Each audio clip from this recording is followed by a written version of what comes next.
Today we are talking about two important historical figures, Galileo Galilei and you. One of them has already made history and one of them has the potential to do so.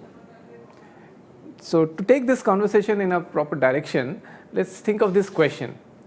What could Galileo do that you cannot? So Galileo doesn't need any introduction. I'm sure you know of this scientific superstar, a radical thinker, also one of the earliest experimentalists who challenged existing philosophies with evidences. He loved trying things out by himself. In those times, 400 years ago, they had very limited resources. It was essential that you work with your own hands and use your own mind to succeed in doing something new. Do you know that his explorations and experiments about motion led to the concept of what is called Galilean relativity? It may be obvious to you now if I tell you that if you're sitting in a car with your friends and you're compared to each other, you are sitting still, then you'll accept it very easily even though the car is moving. It is easy to accept things that have been said many times. But if I were to say to you that you are moving at 30 kilometers per second when you are lying still, you'd wonder why I'm saying so. But that is the velocity of the Earth going around its orbit. And we don't see it, so we don't accept it or we don't consider it.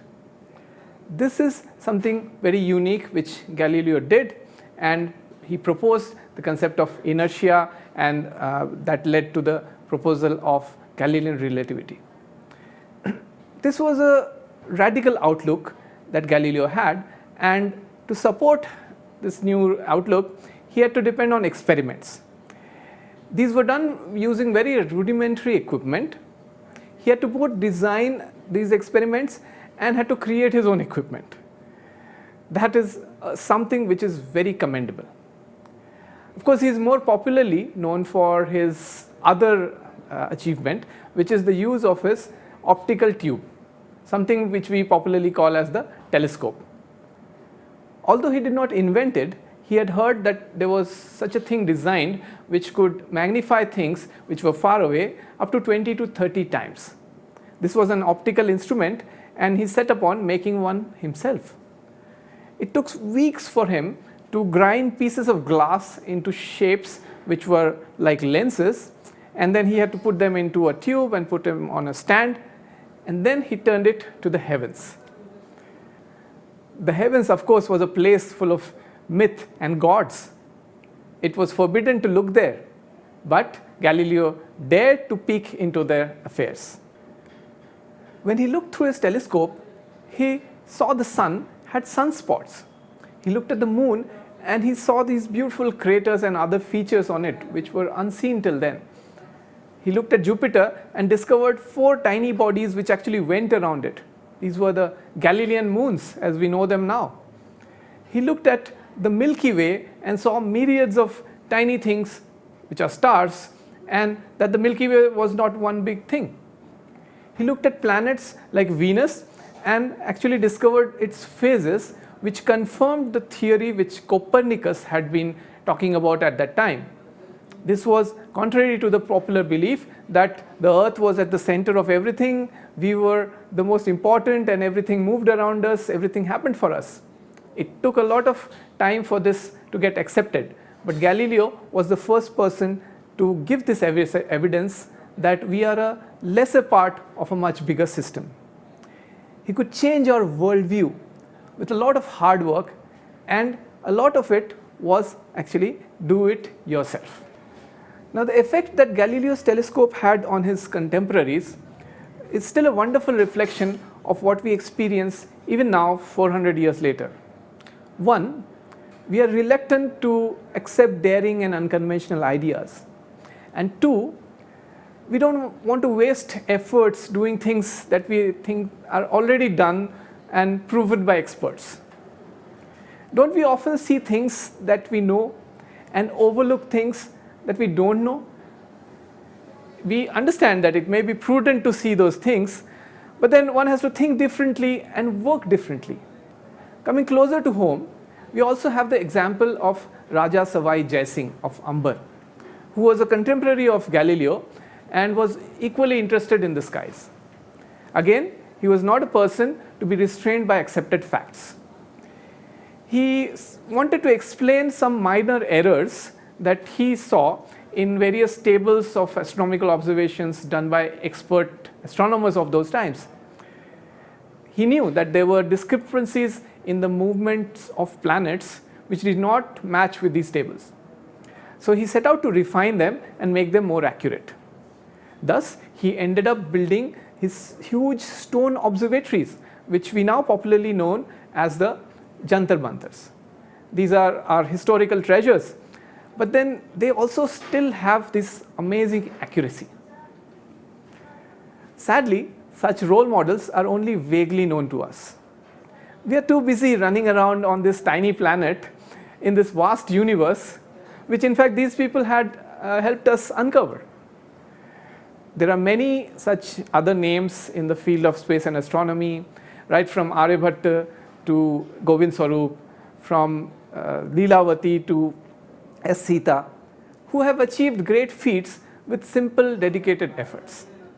This brings me to the rhetoric in the talk's title. What could Galileo do that, after 400 years of technological evolution, you cannot? Ideally, the answer should be not much, or in fact, you should be able to do much more than him. So many people come up to me and say that he could build a telescope and we cannot. Well, let me tell you that you can make your own telescope. For more than 3 decades now, the astronomers from my research institute have been enabling students and teachers and hobby astronomers across the country in making their own low-cost telescopes. These are very similar to what Galileo had made himself and used. They are simple, lightweight, easy to make, and very effective. Thus, we are able to reach astronomy even to very remote places using these. This telescope is a refracting telescope which uses lenses to focus light. It's about 70 mm in diameter with a 50 centimeter focal length, and it can show you things up to 80 times bigger with an average eyepiece. It can show you all the things that Galileo saw and many more. If you look at the sun with proper filters, you could see sunspots, you could see the moon and its beautiful features, you could see almost all the planets.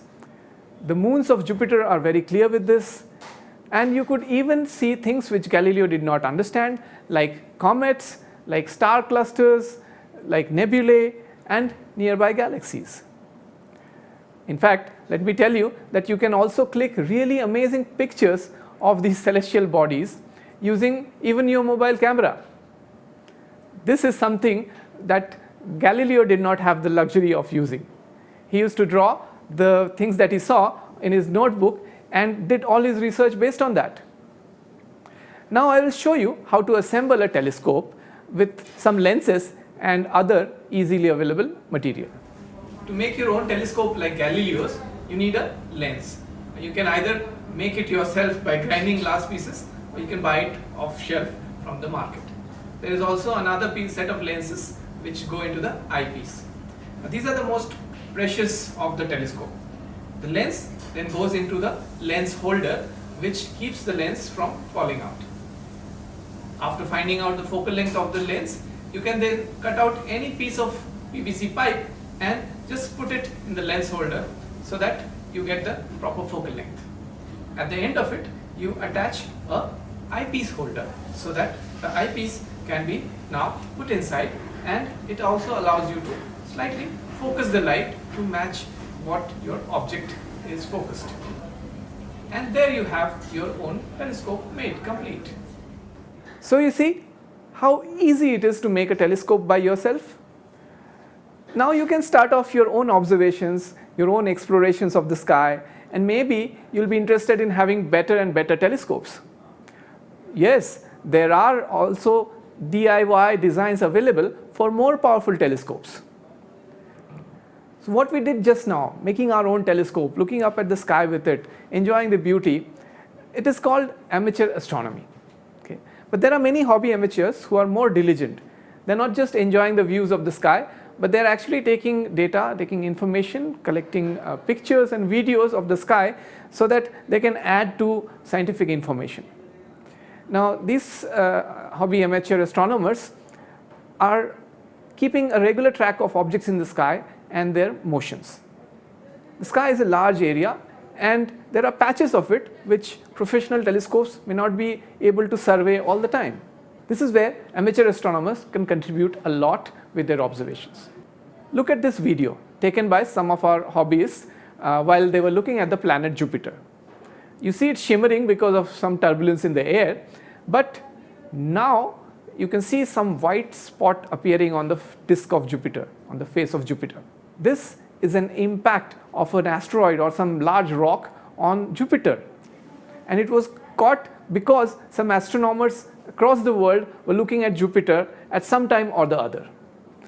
Now, all the astronomers cannot be looking at all the objects in the sky like Jupiter, right? But then even if somebody was looking at some or the other body some or the other time, right, there could be many such events which would be caught. In fact, this finding is quite important because it gives you an idea, it gives you a probability of such kind of an event, such kind of an impact happening on Jupiter. Do you realize that this probability could also apply to the Earth, and if that happened, this would be a terrible incident. So I was giving an example of where a person used simple resources to make a small telescope and also had the possibility of contributing to scientific information. I particularly feel that if you could make your own tools and try to understand the celestial body or anything in science, even a little bit, I'm sure it would make a way change in the way we think and live. Instead of just either consuming others' work or doing things whose end results add up to nothing, we would actually be contributing to humanity's development. Galileo managed to unravel the mysteries of the universe with nothing but his hunger to learn and his hands-on, innovative approach. I believe that all of us have the same potential to contribute to our own fields, like Galileo.